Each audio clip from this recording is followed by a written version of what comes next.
যারা সৌদি আরবের শেখ বা ওই যে কাতার টাতার এরা কিন্তু দেখবেন মানুষ অনেক ক্ষেত্রে শোনা যায় যে এরা আমাদের লোক নিয়ে খুব নির্যাতন করে।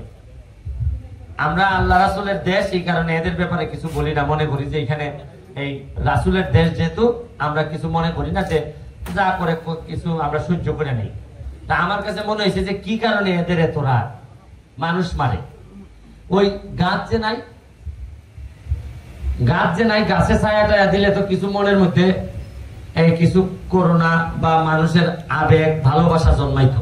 পাখির খাবারের জন্য এইবার অলরেডি আমরা এই পর্যন্ত প্রায় ৩৩,০০০ আমের চারা সোনারঘাট মাধবপুরে লাগাই ফেলছি।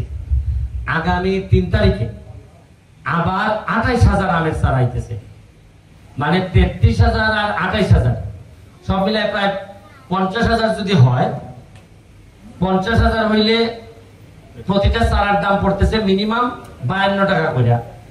আমার প্রায় ২৫-২৬ লাখ টাকা লাগতেছে। এর মধ্যে ১ টাকাও সরকার থেকে বরাদ্দ নাই। তো আমার স্কুলে আমি কথা দিছি যে চা বাগানের যারা আমার শ্রমিক ভাই বোন আছে, দেখবেন আপনি ২-৩ বছরের মধ্যে, আমি তো কথা দিছি যে আমার চামড়া যেহেতু একটু ফর্সা, তোমাদের চামড়া আমি সুনো পাউডার দিয়ে ফর্সা বানাই, এরপর আমি এই জায়গা থেকে বিদায় নেব। এবং মানে আমাদের বিশ্বাস করেন যে এত সম্পদ চা বাগান, এই চা বাগানের পুরা নিচেই বালু আর বালু। আমি যখন দেখি বাগান ভাঙে তখন দেখি নিচে খালি বালু। এর মানে আমার মনে হয়েছে যে পুরা সোনারঘাটের নিচেই বালু, মানে সৌদি আরবের নিচে তেল আর আমাদের নিচে বালু। এর মানে আমরাও কিন্তু ব্লেসড, আমরাও কিন্তু আশীর্বাদ প্রাপ্ত।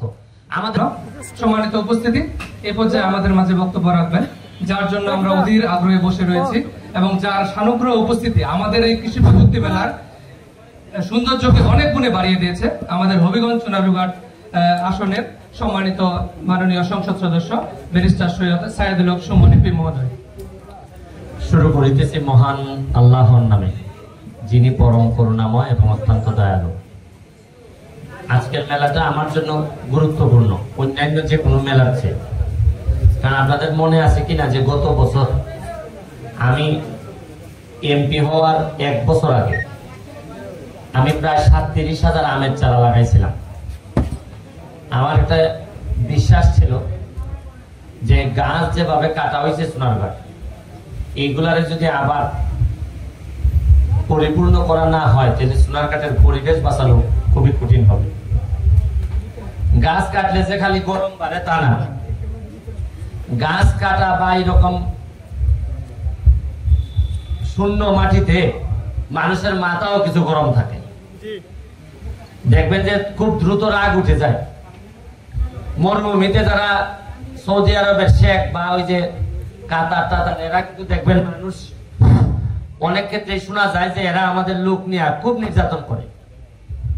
আমরা আল্লাহ রাসূলের দেশ, এই কারণে এদের ব্যাপারে কিছু বলি না, মনে করি যে এখানে এই রাসূলের দেশ যেহেতু আমরা কিছু মনে করি না, যে যা করে কিছু আমরা সহ্য করে নেই। তা আমার কাছে মনে হয়েছে যে কি কারণে এদের এত রাগ, মানুষ মারে। ওই গাছ যে নাই, গাছে ছায়াটা দিলে তো কিছু মনের মধ্যে এই কিছু করোনা বা মানুষের আবেগ ভালোবাসা জন্মাইতো। আমার কাছে মনে হয় যে এদের গাছ না থাকার কারণে কিছু এরা মনের মধ্যে প্রেম কম। তা আমি তো এমপি হওয়ার বহু আগে আমি চাইছি যে সোনারঘাট মাধবপুরের মানুষের মনের মধ্যে প্রেম আসুক। আমি এই প্রেমকে আগাই নেওয়ার জন্য এইবার এমপি হওয়ার পর, আপনাদের মনে আছে আমি এমপি হওয়ার আগে যে নির্বাচনী ইশতেহারে বলছিলাম যে এমন ভাবে আমি এলাকাটারে গড়ে তুলবো যাতে সারা আকাশে আমার পাখি থাকে। আর পাখি থাকা সম্ভব তখনই যখন নিচে পাখির খাবার থাকবে। পাখির খাবারের জন্য এইবার অলরেডি আমরা এই পর্যন্ত প্রায় ৩৩,০০০ আমের চারা সোনারঘাট মাধবপুরে লাগাই ফেলছি। আগামী ৩ তারিখে আবার ২৮,০০০ আমের চারা আইতেছে, মানে ৩৩,০০০ আর ২৮,০০০ সব মিলায় প্রায় ৫০,০০০ যদি হয়, ৫০,০০০ হইলে প্রতিটা চারার দাম পড়তেছে মিনিমাম ৫২ টাকা করে। আমার প্রায় ২৫-২৬ লাখ টাকা লাগতেছে। এর মধ্যে ১ টাকাও সরকার থেকে বরাদ্দ নাই। তো আমার কালকে আমার পিএস জিজ্ঞেস করতেছে যে এত টাকা স্যার দিলে অন্যান্য অভাবী মানুষ এরা আসে, এরা এমপির উপর অনেক ভরসা করে আসে, আচ্ছা কেউ কয় পুরি বিয়া দিত, কেউ কয় ইটা দিত ইটা দিত। তা আমি আমার পিএস এর জবাব দিছি যে অভাব হয়তো আজকের একদিনের অভাব কালকে হয়তো থাকবে না, কিন্তু এই প্রকৃতিরে বাঁচাইতে না পারলে পরবর্তীতে একেবারে আরো বড় বড় ব্যারিস্টার এই এলাকার এমপি বানাইলো লাভ হবে না, অনেক দেরি হয়ে যাবে।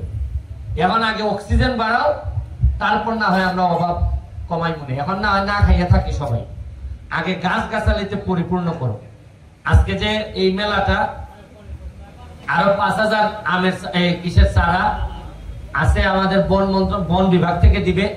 এগুলা নানা ধর্মের নানা বর্ণের গাছ, এইগুলো আমরা বন্টন করব। আগামী 3 তারিখ স্কুল খুলতেছে, স্কুলে স্কুলে আমরা বাচ্চাদেরকে আমরা এই কিসের পক্ষ থেকে আমাদের পক্ষ থেকে আমরা গাছ পাঠাই দিতেছি, আপনারা এগুলা যত্ন করে লাগাবেন।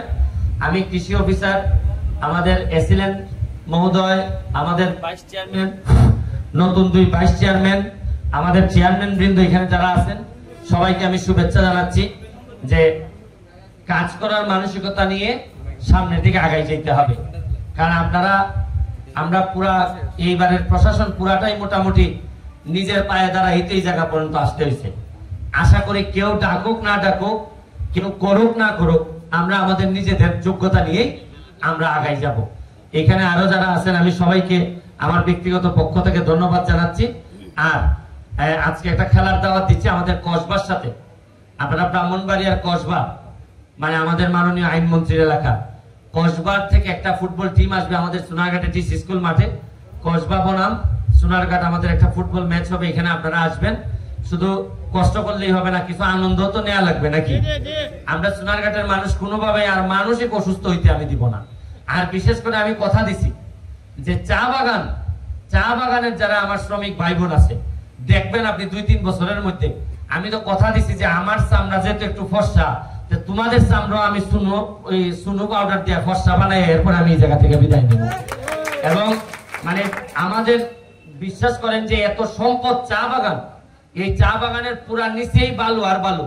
আমি যখন দেখি বাগান ভাঙে তখন দেখি নিচে খালি বালু, এর মানে আমার মনে হয়েছে যে পুরা সোনারঘাটের নিচেই বালু, মানে সৌদি আরবের নিচে তেল আর আমাদের নিচে বালু। এর মানে আমরাও কিন্তু ব্লেসড, আমরাও কিন্তু আশীর্বাদ প্রাপ্ত। আমাদের মানুষগুলোরে খালি ঠিক করতে হবে, দেখবেন যে আমরা কিভাবে বঙ্গবন্ধু সোনার বাংলা বানাই দিই। আমরা আপনাদের সবার কাছে জননেত্রী শেখ হাসিনার জন্য দোয়া চাচ্ছি। উনার মডেল কিন্তু এইগুলা, এই যা যা মডেল আপনারা দেখতেছেন, উনি কিন্তু কৃষির উপর ব্যাপক জোর দিচ্ছেন। উনি ব্যক্তিগতভাবে আমারে বলছেন যে 1 ইঞ্চি মাটিও তোমরা তোমার এলাকায় খালি রাখো না, কাজ করতে থাকো। উনি আমার ব্যক্তিগতভাবে বলছেন, মানে বুঝেন যে উনি কতটা গুরুত্ব দিচ্ছেন কৃষিরে। আমি আপনারা এই গুরুত্ব বিবেচনায় আপনাদের জায়গা থেকে কাজ করবেন, এই কথা বলে আজকের মতো বিদায় নিচ্ছি। জয় বাংলা, জয় বঙ্গবন্ধু।